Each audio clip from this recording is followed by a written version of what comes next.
Welcome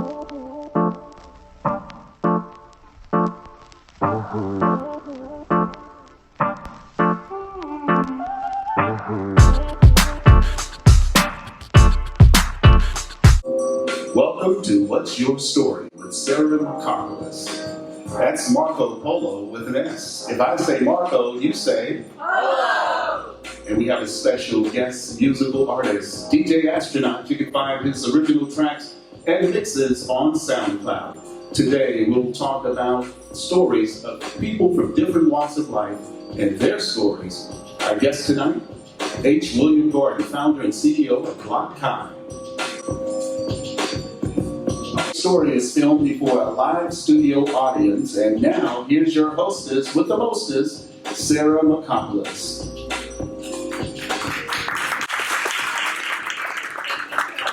Thank you, Kendall. I really appreciate you introducing the show. I'm so excited, you guys. This is going to be a great show. I have an incredible guest and musical artist here today. So my whole inspiration for this show was to really inspire people to be able to give little tidbits of gold nuggets or inspiration to individuals that have different walks through life. And one of the reasons why that is so important to me, you're going to be able to get to know me as the show progresses. I'm going to be telling, my story, along the way of battling chronic kidney disease with polycystic kidney disease, and how I ended up here right before you guys. So, and also not only that, have incredible guests like William here. Thank you so much for joining me, William. I really appreciate having you here. Thank you. So, William, you and I have been friends for quite some time now, over 4 years. I have really, really loved our friendship and relationship that has been growing. So with that, I want to go ahead and get started and jump right into it, if you're fine with that. I am ready. Thank you. Fantastic. So you're an entrepreneur. Yes, I am. It's going to be difficult with one mic. Share with the audience your business you've built, things you've done, who you are, and give us a little view into that entrepreneurial background. I appreciate it. I kind of have a difficult time explaining who I am and what I've done. I actually reached out to a branding expert to help me. And I said, I'm strategic and transformational. And she informed me that on LinkedIn, there are over 12 million people who have the word strategic in their current or past title. She said those words are overused. Let's figure out something different for you, William. Begin by telling me about yourself and what you've done. And I did, and this is what I shared with her. There was a very large consulting company many years ago called EDS. They had well over 130,000 employees, multi-billion-dollar company, and I built their global enterprise application business. Took it from zero revenue to $325 million in revenue in under 2 years. I left there and ended up with a company called Accenture, another big consulting company. I was their first chief procurement officer, and I helped build their supply chain practice worldwide. I left there and I became CEO of a NASDAQ-traded company. The very first publicly traded company in the U.S. focused on business process outsourcing with India. So for those of you who are unhappy with the outsourcing industry, I'm one of the folks who helped build that. I'm one of the fathers of that. Left there and I started my own company, Miracom Network, which is one of the first software as a service companies in the world. And then I left there and I became Chief Technology Officer of Xerox. And there was this brand new thing hitting the market called cloud. And I built one of the first cloud market offerings in the marketplace, took it to $10 million in under 3 months. And so after sharing this with this branding expert, she said, well, William, your skill is that you bring innovation to scale. And so that's what I do. That is very, very impressive, William. Now tell me, Did your family shape your entrepreneurial spirit, or is that something quite unique to you? Oh my goodness, I think it's probably both. My father built multiple companies as I was growing up. In fact, in the mid-'70s, he had the fastest growing small business in the United States. I worked in his manufacturing company as that business was growing. Frankly, at one point in his career, he took Org vacuum cleaners from wholesale to retail.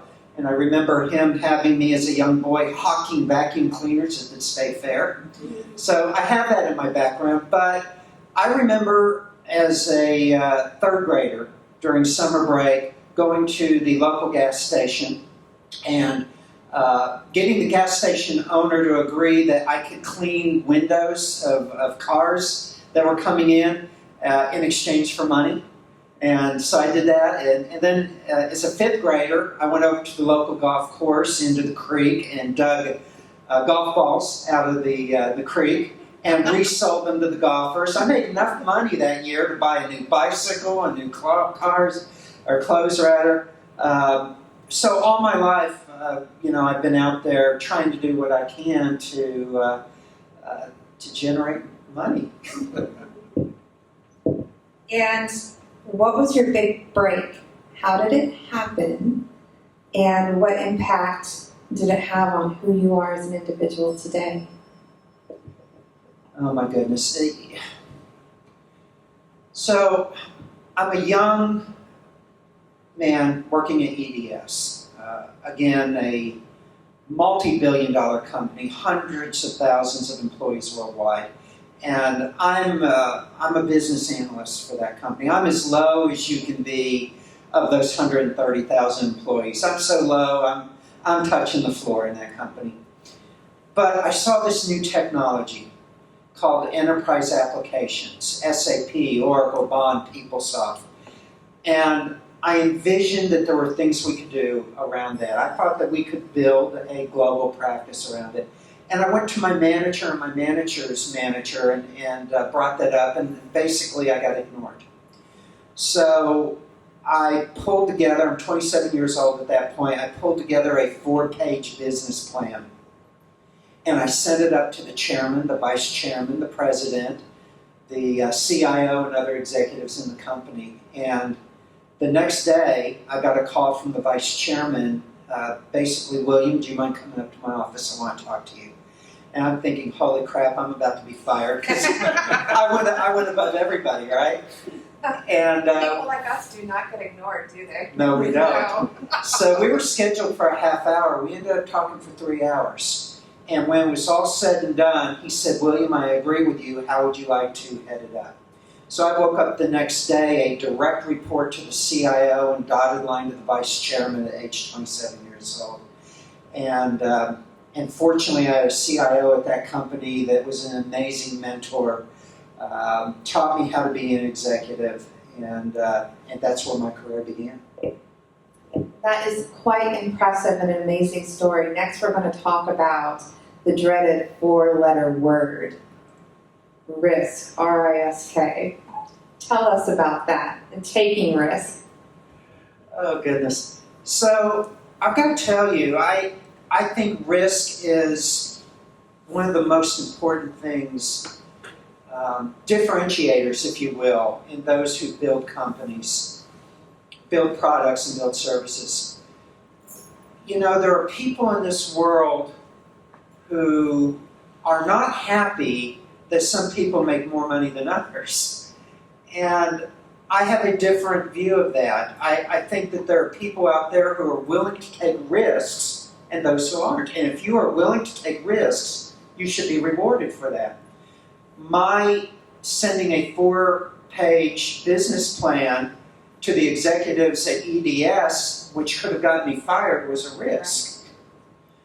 But yes, I've taken other risks. I had a wife and young children. I had a good job and took a risk to become CEO of a NASDAQ-traded company out of Manhattan. And unfortunately, the dot-com bubble burst about 4 to 5 months after I took that job, and I lost everything. And when I mean I lost everything, I lost everything. We lost our house. We lost our cars. We're wondering how we're going to scrape enough change together just to buy food for the kids. It was very difficult. When people are thinking about starting companies, what scares them the most is, what if I can't make it work? Well, the what if is that you lose everything. Well, I've been there. I've been at the bottom, and guess what? You can work your way out of it. It is not the worst thing in the world. You have family and friends and others that can rally around you. And after losing everything, I started my next company, built it up, and sold it to Dell 6 years later. That is absolutely incredible that you were able to overcome those obstacles. So when you shared with us your journey and on why you decided to create BlockHigh, your current company now, it's been an exciting journey having you tell me about it, since its inception, which has been absolutely amazing.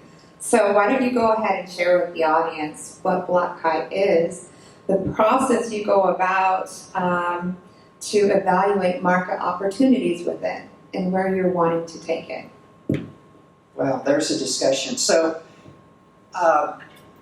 my last W-2 job was about 3 years ago, and I was running technology for a Fortune 500 company. And when I finished that role, I had to figure out, what do I want to be when I grow up, right? And so where I moved with my career was sitting on boards. I love sitting on boards.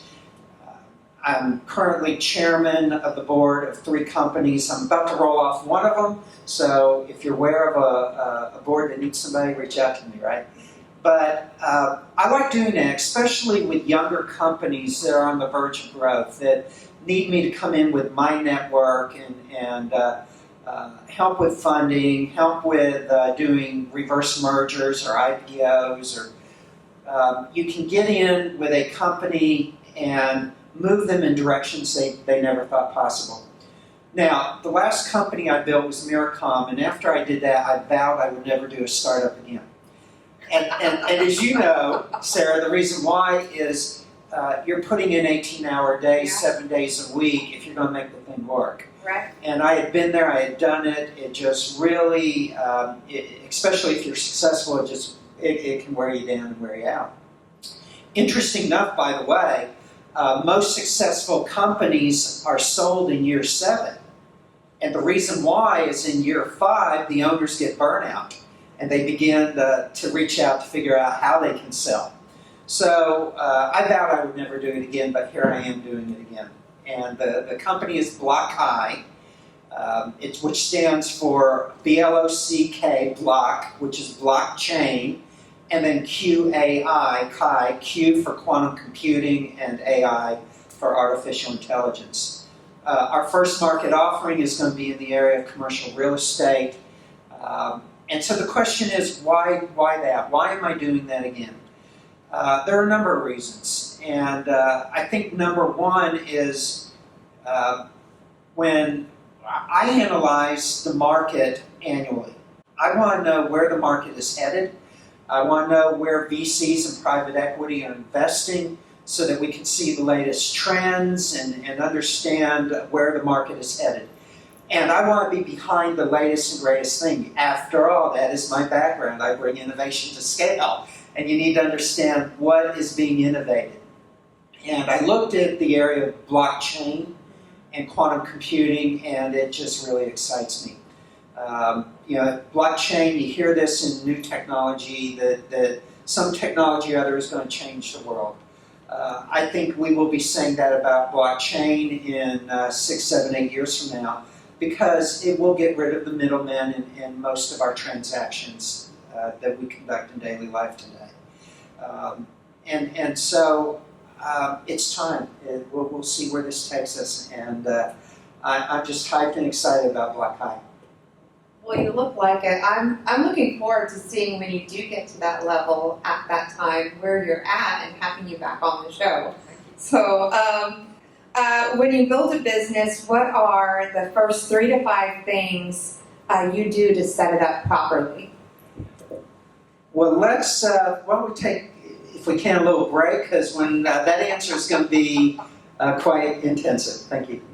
So thank you so much. Please stay tuned and be right back after words from our sponsors.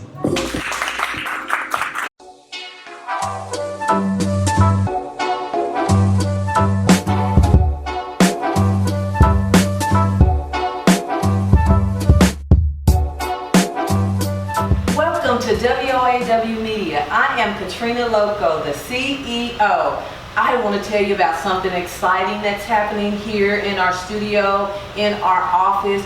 We are hosting workshops, and not just any workshops. If you are an existing business ready to take your business to the next level, we are the one-stop shop. I'm telling you, we got some surprises for you. We've got some things that'll help you take your business past anything that you could even think. I'm not kidding you.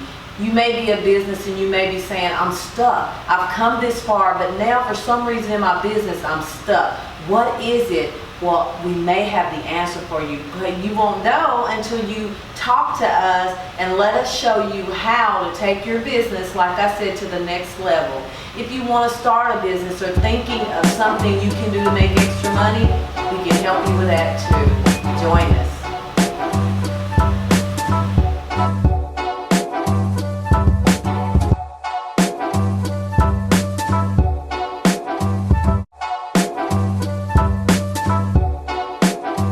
Insurance is like, well, insurance. You hope you don't need it, but if and when disaster strikes, you will be happy to have it on hand. Whether for everyday medical expenses or emergencies, you want to be sure you have the right coverage. Enter U.S. Health Group. With flexible choices and options, our health coverage will keep you ready for anything. We offer solutions through our insurance companies which can't be found anywhere else. Our 3,000-plus agents will help you pick the best plan to best meet your needs, including medical, dental, vision, accident, and life insurance coverage. Our agents can assist you online, over the phone, or in person to make selecting coverage as easy as possible. If you'd like to know more, here's how it works. Our insurance companies offer you the ability to buy more coverage if and when you need it. This means you can pay for less coverage under your base plan and feel safe and secure knowing you have the right coverage for any significant medical needs you may have later. With U.S. Health Group, you have options, like upgrading your coverage even at the time of a claim. That's right, more coverage when you choose it. In other words, why pay for coverage before you need it? We are proud to offer you fair rates and no surprises. You can lock in your rate for 15 months at no extra cost. With more than 15 million served, enter U.S. Health Group, helping you with flexible choices and options. Contact us today and get a free quote.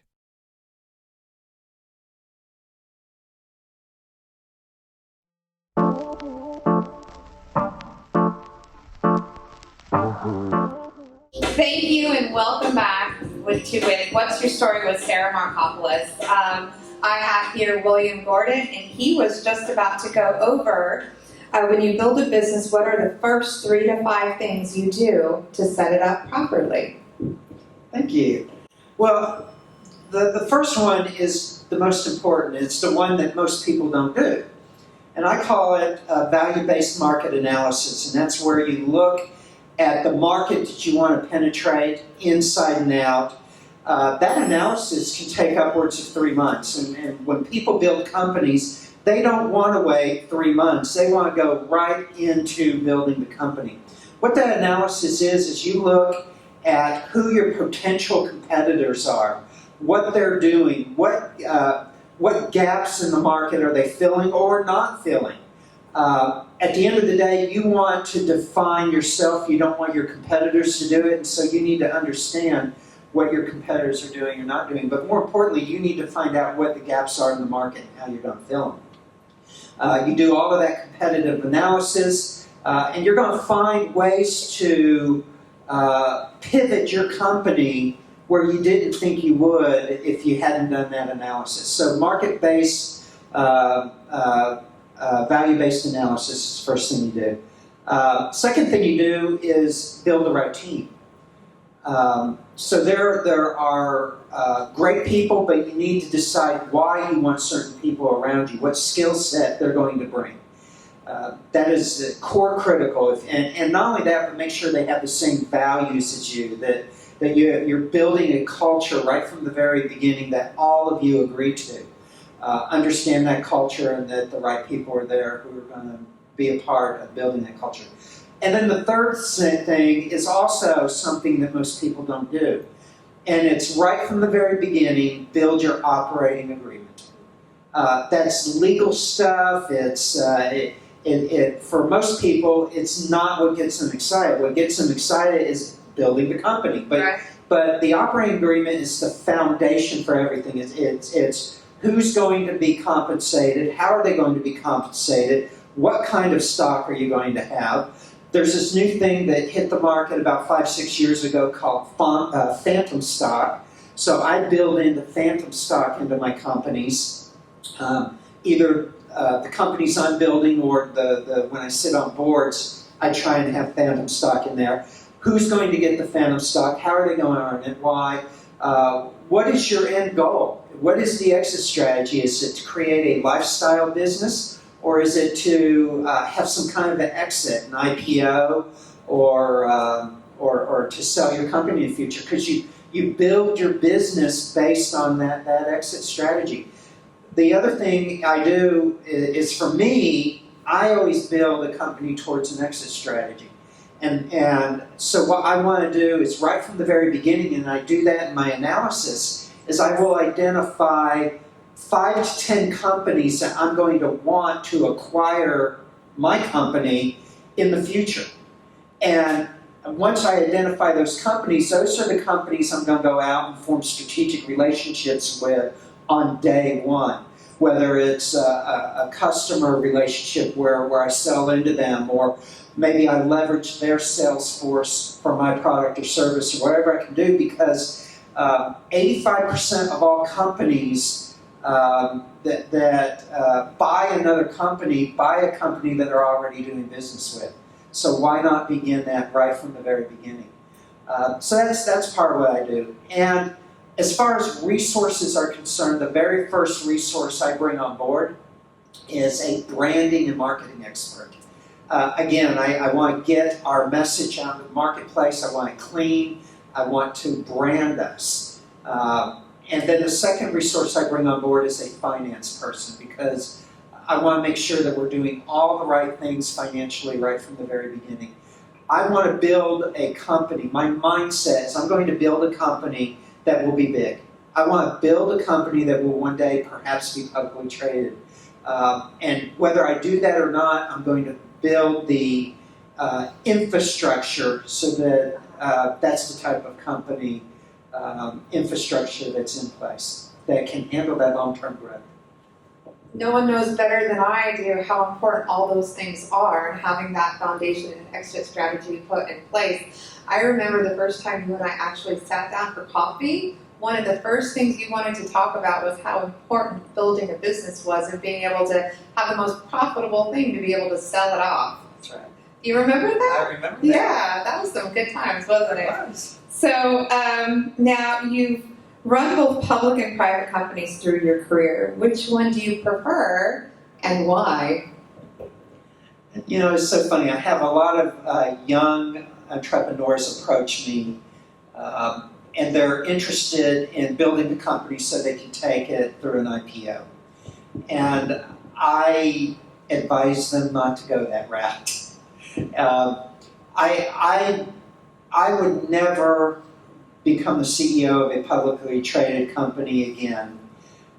And the reason why is simple. You spend a vast majority of your time dealing with institutional investors and analysts and brokers and constantly selling your company from and your stock, if you will. And I prefer to spend more time building my company, and it's hard to do that. And the financial expenditure that goes into the paperwork, the SEC requirements, the infrastructure you've got to build to handle all of that paperwork, all of the filings, it just weighs on companies. When I do my research, as I'm doing value-based market analysis and I want to see what the market's doing, one of the things I do is I look to see, do I have any competitors that are publicly traded? You can go right to their 10K report, and it tells you everything. It tells you what their goals are, how they're investing their money. You name it, it's out there. I think there's too much information out there. I think we have an SEC that has kind of run wild. I would prefer to see in maybe annual reporting from the companies, which would free up their time to focus on building out their businesses. But in a heartbeat, I love private companies. And we all know that in all of your roles, you've had to take on leadership. Leaders aren't born, they're made. They have to walk through the fire. So tell me, what do you say makes you a leader? It's interesting. I'm often asked to come into companies and help them, help reposition them, maybe as an advisor to the board of directors or an advisor to the CEO. Sometimes I'm asked to come in and clean up their IT organization or their sales organization and whatnot. I have never seen a perfect company. I will share that. But I've also had an opportunity to see what leaders don't look like. And that helps form the foundation for what leaders are. And I think there are too many executives who think that they're leaders, who are more focused on their career and their paycheck than on doing the right thing. And what I mean by that is when I come into an organization, often it requires some very difficult discussions across the executive board. It requires difficult decisions. It may require pivoting the company in a direction that some executives don't want to go. Or maybe it entails letting go a lot of employees or investing in areas that you don't think you have the money to invest in. It is really very difficult areas of discussion. And I've run into way too many. In fact, I would say the vast majority of executives out there would rather not rock the boat. And so they don't have those difficult discussions. They don't know how to say no. And I don't know what you do about that. I think you reach a point in your career where you've had some level of success and you're not afraid to lose that paycheck. And so you sit down with the board, you sit down with the CEO, you sit down with other folks and you say, you know what, if your company is going to have any level of success, you've got to move in this direction whether you like it or not. And let the chips fall where they may. Those are leaders. Leaders put the company and people ahead of themselves. That's the truth. So, in the company you're building right now, what are your expectations and the timelines associated with them? Why those expectations? Why those timelines? And how do you avoid missing those deadlines? That's very good. Every company is different, so whatever advice I give may or may not apply to your company. I think for most companies, you've got to set a deadline of, I'm going to make some type of revenue in X period of time, and I'm going to generate net profit in X period of time. And you have a business plan, and you revisit that plan, if not weekly, monthly, quarterly at the very least. And if you find that you're not hitting those deadlines, you need to move on.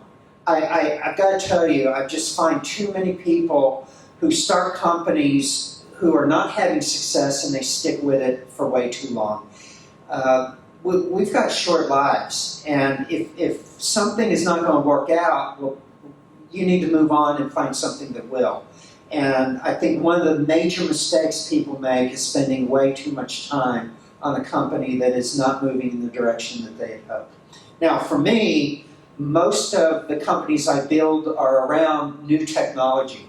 And so oftentimes the market is not ready for your technology. When I built the cloud offerings at Xerox, we were talking about cloud and where it was going to move the market, and I knew then that we were talking 7, 8, 9 years into the future. Well, guess what? We're here, but it took 7 or 8, 9 years to get there. And so you set a little bit different expectations when you're doing new technology. With blockchain, we're ahead of the curve. And I know that we're going to sit back, we're building a great product, we've been coding for over a year. Market may not be ready for us, so I'm not going to rush the market. It's incredible to have that kind of foresight behind you. Isn't that amazing? And you've got to be able to withstand the risk of a longer timeline than you would with other companies. That takes a lot of guts and grits, wouldn't you say? I would say. So, who inspires you besides me? That is true. You, Sarah, is very inspirational. So, my wife and I have been married for over 30 years. My wife built a company called Excel English Institute, which is one of the fastest growing English language schools in the country right now. And I remember the first 3-4 years, there was revenue. Revenue kept growing, but no net profit at all. She's at a point now where the net profit is very, very good. I am just so proud of her. But, you know, I want to talk about some of the challenges she faced in building her company.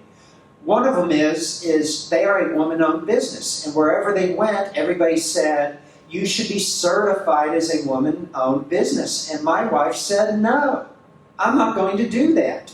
I don't believe in isolating men versus women.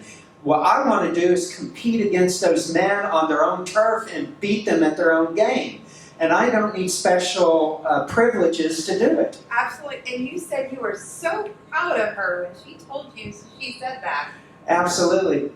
You don't find that often, but that is my wife. That is her determination. That is her approach to everything. And the fact that she has stepped up and built a company and done it in such amazing fashion, and in addition to raising 3 amazing children and living with me, I tell you, she's a godsend. And what 3 words would your friends use to describe you? Oh, goodness. Caring, focused, and I'm going to say thoughtful. And what I mean by that is I want to say opinionated, right? But if you look up opinionated in the dictionary, it actually has a negative connotation, like you're inflexible or something. But that's not it. I'm very thoughtful. I analyze the market. I analyze things that you say, and everybody says, I'm a good listener. And I think about things. I think about how can you do things differently to be more effective and efficient. How can I help somebody differently than maybe the advice they've been given by others to move them in the direction they want to move personally or with their careers. And so, but I hold very strong opinions on how to do some of these things. So I'm going to use the word thoughtful. Yeah, you're definitely an out-of-the-box thinker. I was going to ask you, what 3 words would you use to describe me? I like that. Adventurous. I would say you're extremely adventurous. Thoughtful. And kind. Thank you. Extremely kind. Yes. So, and what advice would you give someone undertaking similar goals in the kind of career path? And we'll get to that after these messages. So thank you so much, you guys. Please stay tuned with us, and we'll be right back.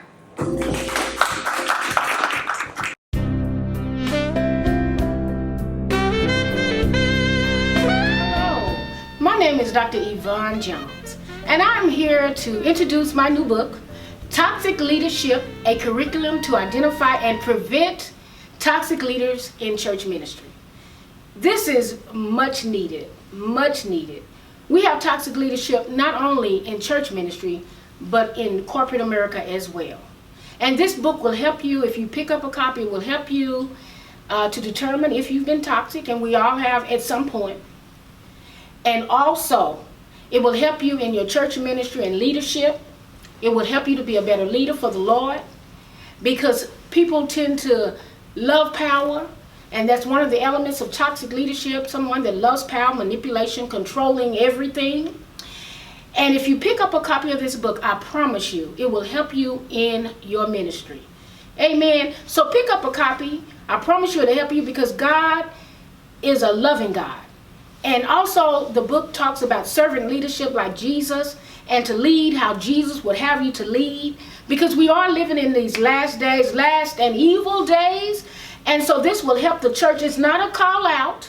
It's a call up to the kingdom of God, because he's on his way back for a church without a spot or a wrinkle.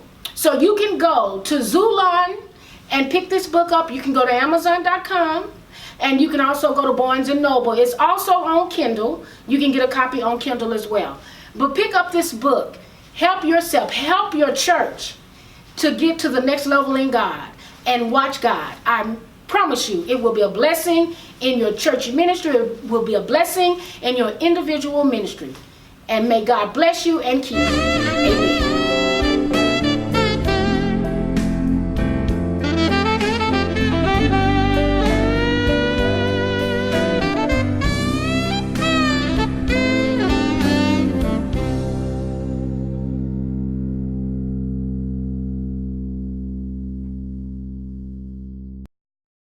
Most people don't plan their financial future because it's complicated. There's so much out there, and I'm here to help you be able to navigate through that and find out exactly what's going to fit right for you. Hi, my name is Sarah Marcopolos. I'm an agent with New York Life, and I office out of Frisco, Texas. When I was a little girl, my father was a life insurance agent out of our hometown where I was born. He was a servant of the people, and I wanted to be that myself and give that to others. I knew New York Life would be the one that could help me do that. It's my clients. Each and every single one of them are different. So I help them not only enjoy the fruits of their labor, but also they'll be able to be secure in their financial future. Because either way, a choice will be made for you, whether you make one for yourself independently or life makes that choice for you. At the end of the day, you'll know you'll be okay.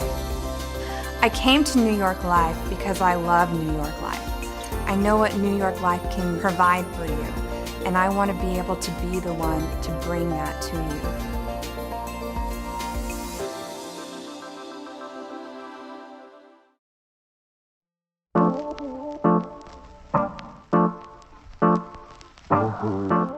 Thank you so much for coming back with What is Your Story with Sarah Marcopolos. I have here with me my wonderful guest, H. William Gordon. So back to the question, William, right before commercial break. What advice would you give someone undertaking similar goals in the kind of career path you choose? You know, my only advice is you have to have passion in everything you do. If you're not passionate about what you're doing, don't do it. That's it. And I want to backtrack really quick for a moment to a question. Give us an example of what you had to demonstrate in leadership during a difficult environment. Well, as I mentioned, you never walk into a company that is just perfectly run. Every company has issues, whether it's one you're building or if you're coming in to help build something or make a company better. And I walked into a Fortune 500 company. I was asked to come in and help clean up that company after some major financial issues and technology, cybersecurity issues. And the first 90 days I was there what I did is the particular department that I was focused on, and departments that touched that department, I spent $3,000 of my own money, and I took everybody to lunches or coffees and just got to know them. What issues did they think the company had? Would they recommend in improving the company? What were their skill sets? What were the skill sets that they thought they had that others didn't know they had? Again, that $3,000 was not in my budget. Sometimes we need to invest in ourselves in order to move ourselves forward. It's interesting, I once had a very successful sales executive give me that advice. He said there was a company he worked for where they had a significant sales targets. And what he did is he went out with his own money, $40,000, and got somebody to come in and do inside sales for him. Because what his expertise was as being a closer. So whereas everybody else was doing all facets of sales, he had somebody doing the inside sales for him, and then he'd go close. And he hit every sales target and then some because he invested in himself. He invested in his role. Well, when I walked into this company, I did the same thing. $3,000 and got to know all of these people. So when difficult times and difficult decisions had to be made, those decisions were often made because of the advice I was given by these other people. Not only that, but these other people felt like they were a part of a bigger solution. They didn't feel like they were being left out of the solution. It was core critical to the success of where we took that company. And that company did turn around and have some major success. But it was interesting as well because what I discovered is there were employees that were slotted in certain roles. I had an employee slotted as a project manager. Very good project manager. But what nobody knew is in his background, he had built up the strategic relationship program at IBM and ran that for 7 years. Well, wow, if I had known that, I needed to rebuild all of the strategic vendor relationships in this company. Guess what? I found the person who could do it, who was hiding in the role of vendor management. I needed to rebuild the entire accounts payable and accounts receivables of this company.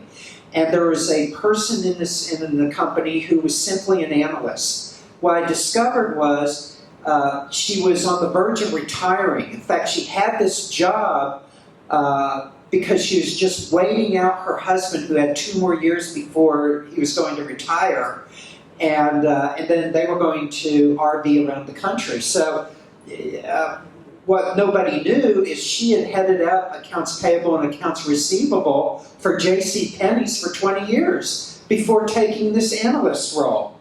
So nobody knew that she had that skill set because that's not what she was hired to do. But I knew it because I took her to lunch, I took her to coffee, we spent time together, and I knew who I could tap to help me rebuild something in that company. You don't know that you have employees that can do that unless you invest the time in your employees. Unless you get to know people, unless you reach out to them and have them help you identify the problems and help you solve the problems. They definitely can be your biggest asset, can't they? Absolutely.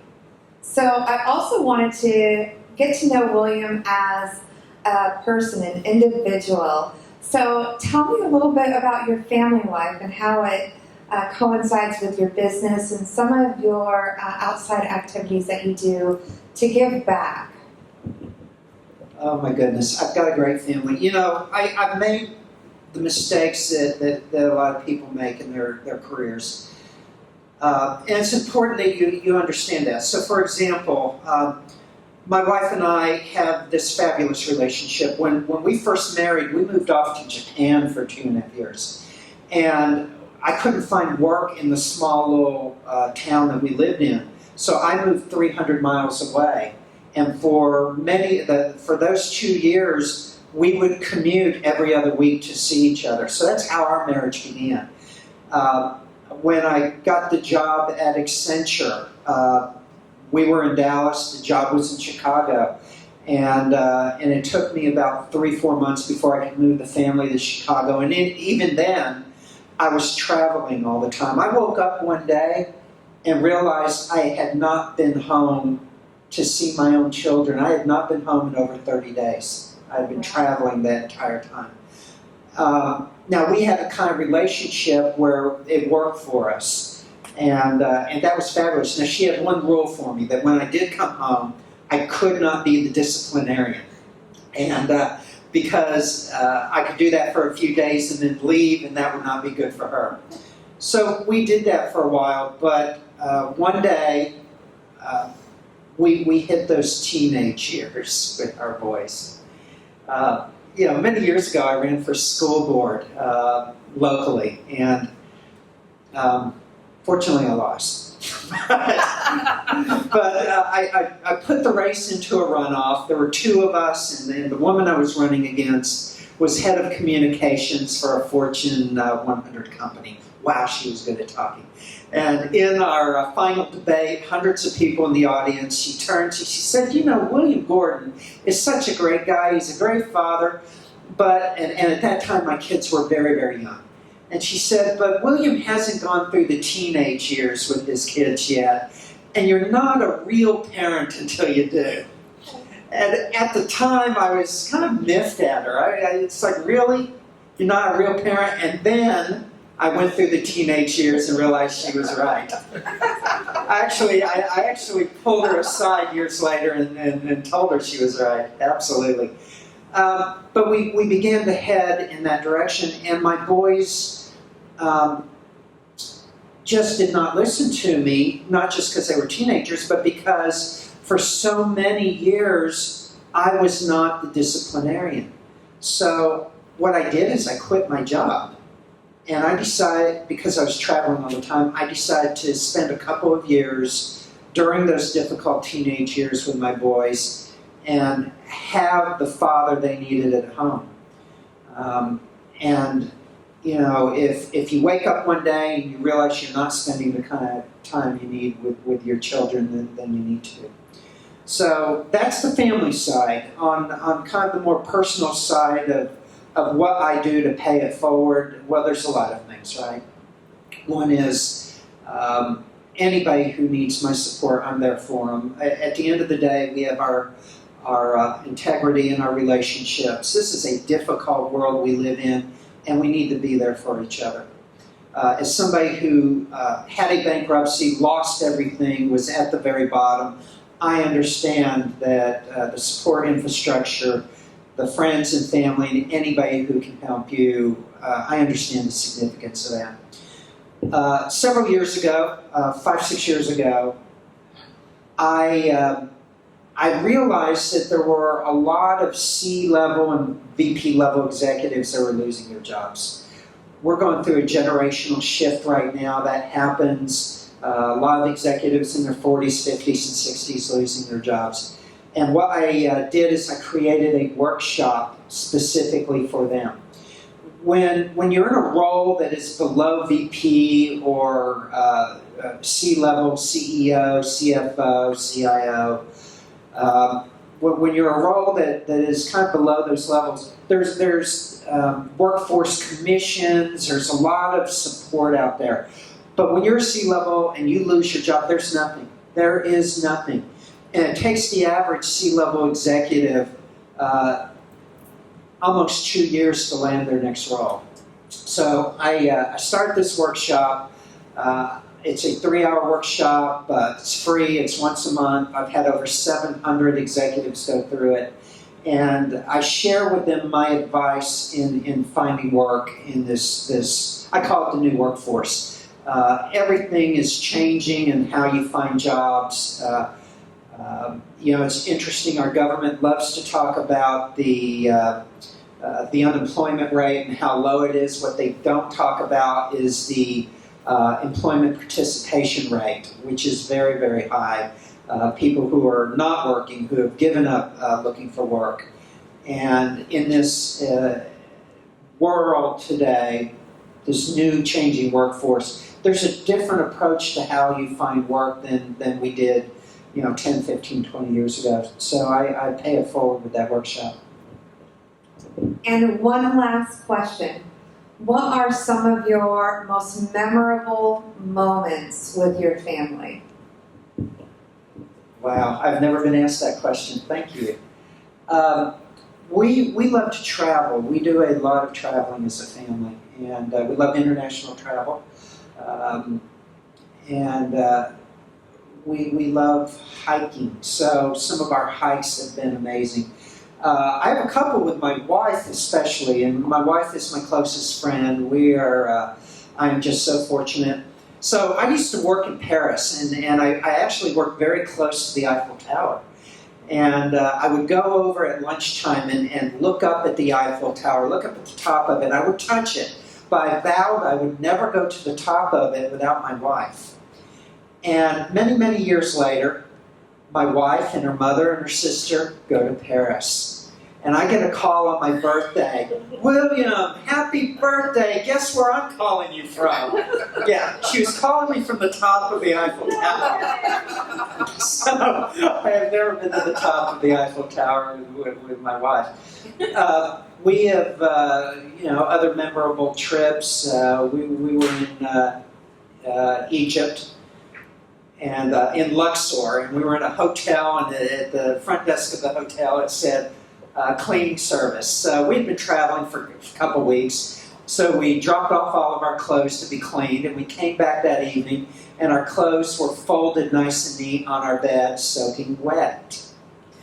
So we took the wet clothes, went down to the front desk and said, "What's going on here?" And they pointed to the sign, "Cleaning service, not drying service." So they ended up putting our clothes on the roof to dry that night. And with our boys, it is just all the family times of hiking. And one of the other things I did as my kids were growing up, and I highly recommend this if you haven't done it, is I would wake my boys up at midnight every now and then. I would call it the midnight adventure.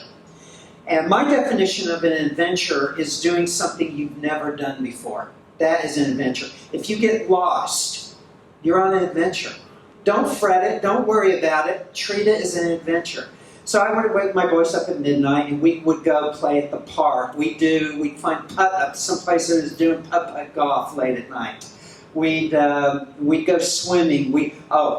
Once I walked them through a forest. Now, how scary must that be? No flashlight, pitch black, and came up to a pond and sat out the pond and looked at the moon shimmering on that pond. And then I would normally end my midnight adventures by taking them to Waffle House, because what a great adventure at 3 in the morning, right? Those are called midnight adventures. Sometimes I would do it as a group with all 3 of my boys. Sometimes I would wake them up individually.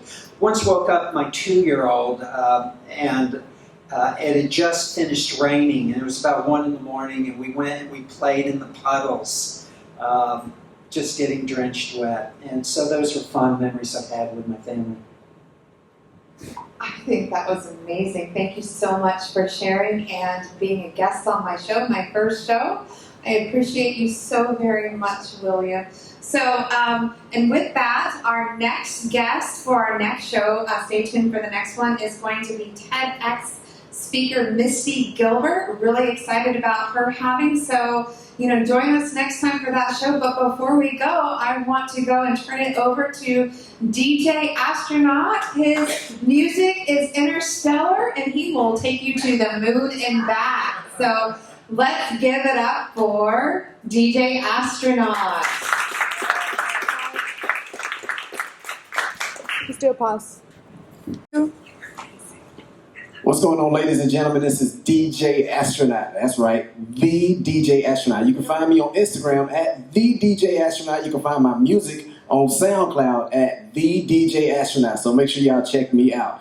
Right now, a lot of people don't know who I am. I've been DJing since 1992. I've been in the music industry for over 15 years. I traveled and toured with so many celebrities, including LL Cool J, Jay-Z, Ja Rule, Mariah Carey, just a whole bunch of people. I DJ now for a lot of celebrities, including Michael Irving, Emmett Smith, a lot of Dallas Cowboys, a lot of movie stars, Fat Amy, a whole bunch of other people. That's her nickname, but her real name is Rebel Wilson. Anyway, I'm also a music producer, so you're about to hear one of my tracks, and before I even get to that, a lot of people see DJs now and they think DJs just press buttons. I'm an old school DJ, so I still use turntables. And when I say turntable, you have to put a needle on a record and you actually have to scratch. So I'm gonna let y'all see a little bit of the scratching, and then I'm gonna play an original track produced by me. So when you see a DJ scratching, this is what it sounds like.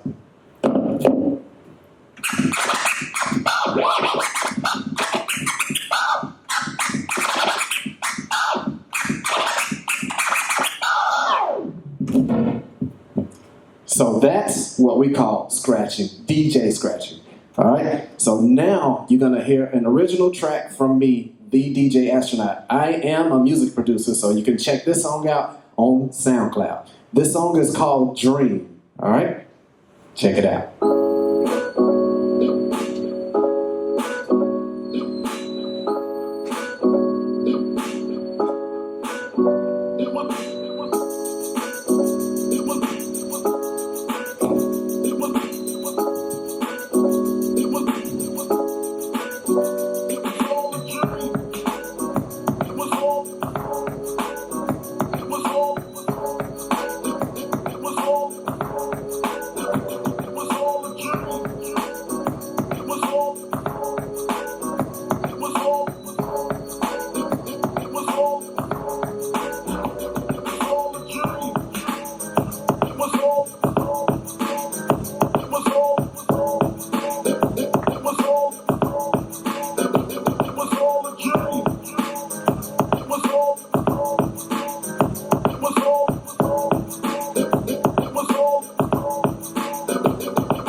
And that is me, the DJ Astronaut. And I will send it back to Sarah. Time with Misty Gilbert. Thank you so very much, and you have a wonderful evening. Thank you so much, you guys.